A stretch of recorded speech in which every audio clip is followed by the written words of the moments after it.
नमस्ते, Naina's veg किचनमध्ये तुमचं स्वागत आहे। आज आपण लाल तांदळापासून केलेले लाल पोहे करणार आहोत आणि ह्याच्यामध्ये फायबर भरपूर असतं आणि त्याच्यामुळे पचनाला ह्याची मदत होते आणि ह्याच्यामुळे कॉन्स्टिपेशनवाल्यांना मदत होते। तसेच ह्याच्यामध्ये विटामिन्स आणि मिनरल्स भरपूर असल्यामुळे त्याचा उपयोग होतो। अँटीऑक्सिडंट्स असल्यामुळे इन्फ्लेमेशनला कमी करायला मदत होते।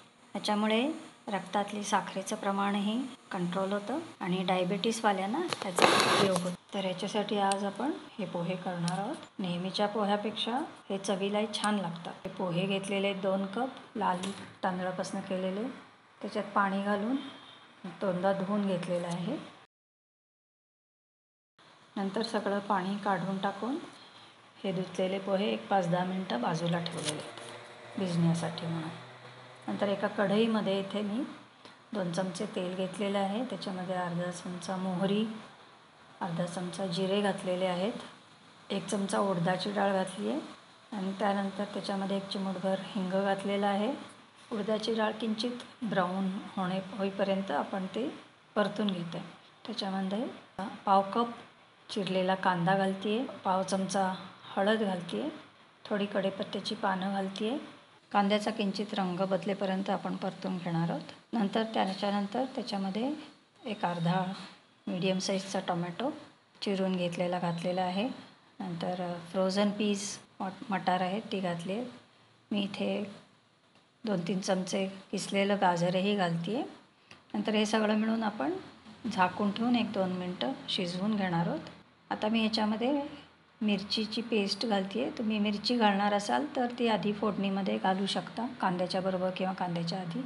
तसंच थोडंसं आल्याची पेस्टही घातलेली आहे आणि हे सगळं मिळून आपण परतून घेतो आहे। त्यानंतर आपण जे पोहे भिजवून ठेवले होते त्याच्यामध्ये 1 चमचा मीठ घातलं आहे, 1 चमचा साखर घातली आहे, चवीप्रमाणे दोन्ही घाला।